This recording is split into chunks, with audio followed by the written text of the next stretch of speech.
Hey, what's up, Chem 30? You got Z-Dog and Wally G back at you today, and here today we're going to run through a titration for you. Remember that titration is the progressive addition of one reagent to another, and to do that we use a burette. It's a lab tool that allows us to precisely add one reagent to another, drop by drop. I'm going to turn it over to Wally G to talk to you about a primary standard. Howdy Chem 30s, it's Wally G here. So we're going to be using a primary standard to be able to figure out the concentration of our potassium permanganate solution. Now our primary standard is a solution of iron 2+ ions, and it's in a compound that's highly stable. So we know the concentration of this iron 2+ solution with high precision. We don't know the concentration of this potassium permanganate solution with very much precision. We know approximately what its concentration is, but we don't know it to high accuracy or high precision. So what we're going to be doing is we're going to be using this iron 2+ primary standard, and we're going to titrate the potassium permanganate, or the iron 2+ ions with the potassium permanganate. So using the concentration of iron 2+ ions, we'll be able to deduce what the concentration of permanganate is inside of our titrant. Back at you, Chem 30. So as Wally G stated, we have a sequence of steps for this two-stage titration. In our first step, we're taking our primary standard iron 2-ion solution. We're going to add concentrated sulfuric acid, acidify that, allowing the potassium permanganate to be a strong oxidizing agent. So in the first step, we are determining the amount concentration of the permanganate ions, or titrant. Then in the second step, we're using our standardized permanganate ion to determine the amount concentration of diluted hydrogen peroxide, which will also be acidified in order to activate the permanganate ion as an oxidizing agent. So let's just remind ourselves how to read a burette. At the top of the burette, you're going to notice some smaller numbers, and at the bottom of the burette, you're going to notice some bigger numbers. This is kind of the opposite of what happens in a graduated cylinder. The reason for this is we always take our final volume and we subtract our initial volume, and that gives us a positive volume change. You take a bigger number minus a smaller number, you're going to get a positive change in volume. I just want to remind you that a lot of the time our meniscus is in between two lines, and so we can estimate a second decimal place when we're looking at these burettes. We can estimate a last decimal place that isn't being listed on our burette, and we'll talk about that when we look at our burettes. On one of these two burettes, we're going to be able to see the bottom curve of the meniscus, and that's because the solution is transparent. We can see through it, so we can see the meniscus. On the other one, it's going to be a lot harder, so we're actually going to read from the top of the meniscus. We wouldn't normally do this because it introduces an extra element of error in our measurement, but we're kind of being forced because you can't see the meniscus as accurately as you would want to. So let's take a look at our two burettes, and we'll be able to see the difference between them, and let's try and read the volume on the burettes.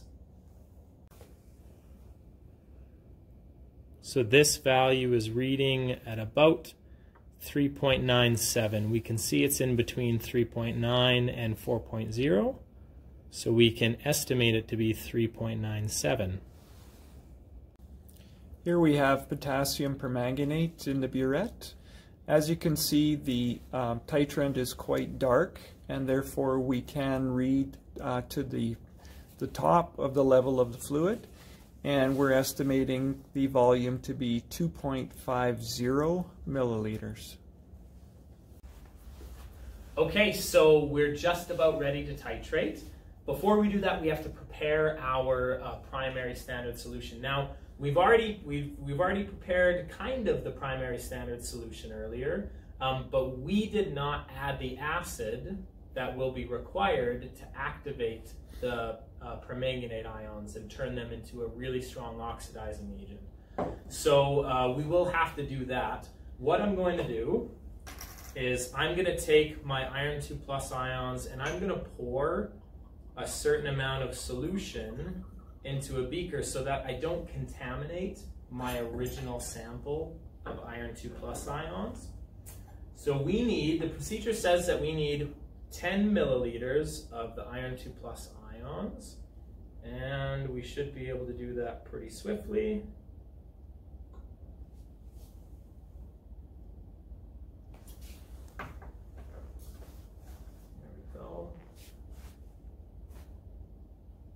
Okay, so now I have 10 milliliters, and this is a really high precision measurement because we're using a pipette right now. I'm going to pipette my 10 milliliters of iron 2 plus ions into my Erlenmeyer flask.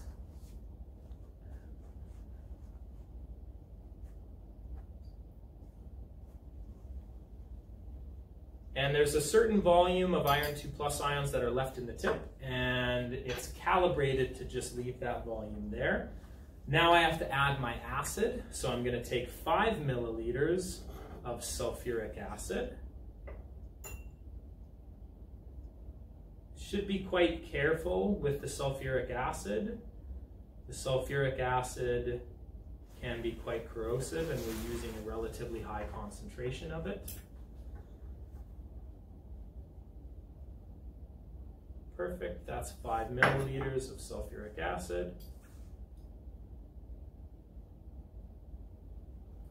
So now we have a solution that has one part of our oxidizing agent and it has our reducing agent as well in it. And when we go to add our second part of our oxidizing agent, which is the permanganate ions, then we will get a reaction, a redox reaction between the two. So with the distilled water, I'm going to rinse down the sides of the flask just to make sure all of our sample is actually located in the solution. I'm almost ready to titrate. What I have to do now is I have to take an initial burette reading. And so I'm going to rotate the burette towards me. I'm going to stand on my tippy toes here.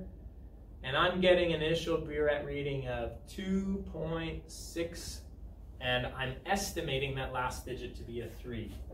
So I'll write that down, 2.63 milliliters for my initial burette reading.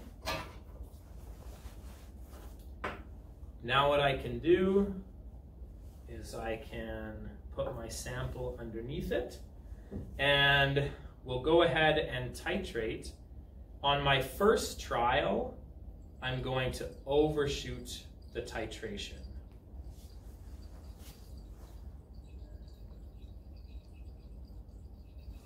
We don't know how much, what volume of potassium permanganate will be required, and we're intentionally going to overshoot this endpoint so that we just get an approximate volume. You'll see that when I add the purple permanganate ions to our reducing agent solution, that they turn colorless. So we're waiting for a very pale pink color. We're waiting for a very pale pink color to stick around or persist.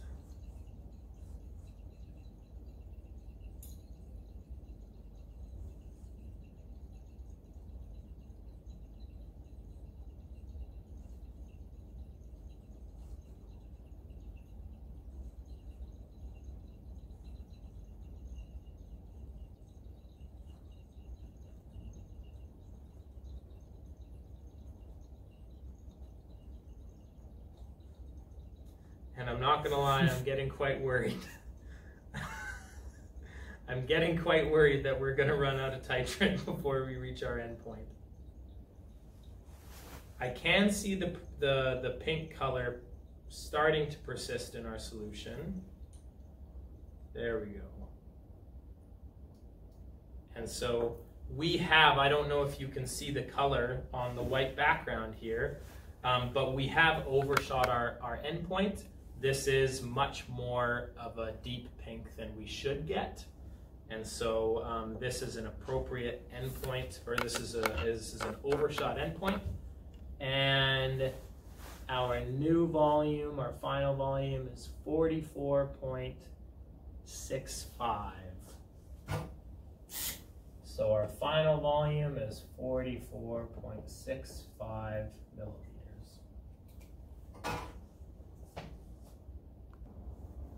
Hey, Chem 30, we're back. You got the Z-Dog and Wally G. In the previous clip, you saw us titrate the primary standard with permanganate. We intentionally went past the endpoint to really get a good idea as to what volume of titrant is required. Now we are taking our time to complete subsequent titration trials.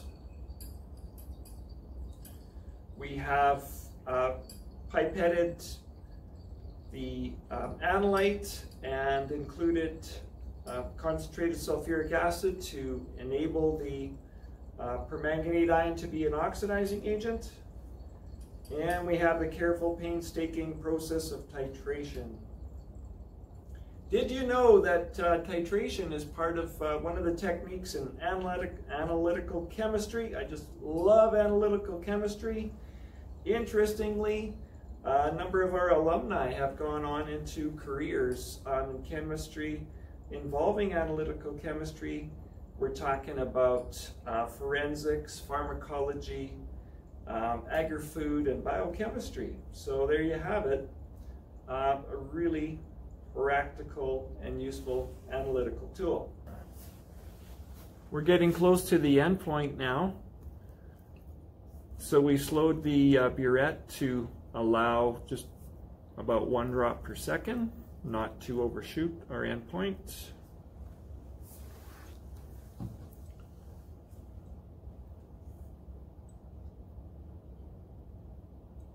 We use a wash bottle to rinse the sides of the Erlenmeyer flask to make sure that all titrant has been delivered into the analyte.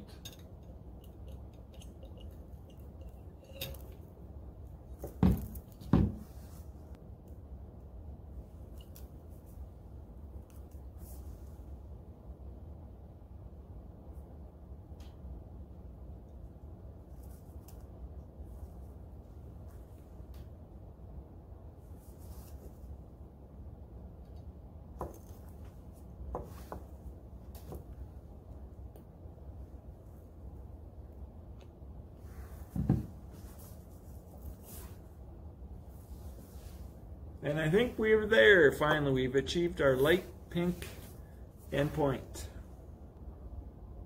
Okay, we've reached our endpoint, and our final volume delivered is 43.60 milliliters. So, we've done our titrations. We didn't show you all the titrations because it would be a waste of your time.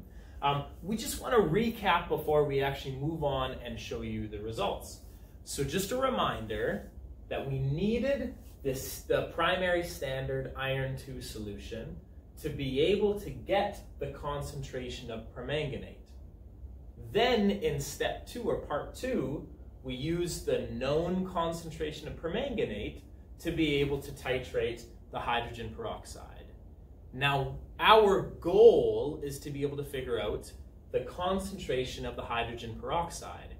And without accurately knowing our concentration of permanganate through the iron 2 plus ions, we wouldn't be able to do that. So when we look at our results, we did, remember, just keep in the back of your mind that we intentionally overshot our first titration because we wanted to go fast and we wanted to know how much volume would it take approximately to be able to titrate our sample of iron 2 plus ions. So we intentionally went fast and we got an we overshot our endpoint. That's why it's dark pink. Now a side note here is that this video was shot over 2 days, and so the potassium permanganate, the permanganate, it will reduce over time. So even over the course of about 14 hours, the permanganate did reduce. So you'll see that we overshot, but when you take into account this volume of permanganate, it's going to be lower than these, which is not typical. That's because the only trial we did yesterday was this first overshoot. So here are the results. You should be able to calculate the volumes of all the trials and disregard any trials that do not agree within 0.1 of each other. So all three trials should differ by 0.1 of each other. You're going to calculate the volumes and then take the average volume of every trial that does agree with each other. So in part A and in part B, so part 1 and part 2. And then what we're going to be able to do is we're going to be able to do some redox stoichiometry. So we'll get the concentration of permanganate here, then use that concentration of permanganate in the second part to get the concentration of hydrogen peroxide.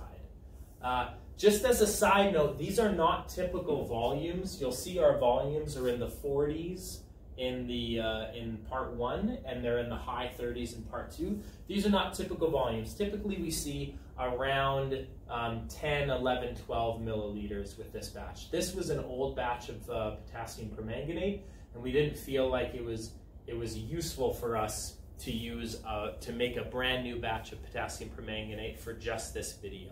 So these are very unique numbers that we would not see typically in a Chemistry 30 lab. So here are the results. You can pause the video if you want. Remember, your goal is to be able to find or calculate the concentration of hydrogen peroxide. You'll be able to do that in part 2, but you cannot do that unless you find the concentration of permanganate from part 1. Good luck, Chem 30s. Have fun!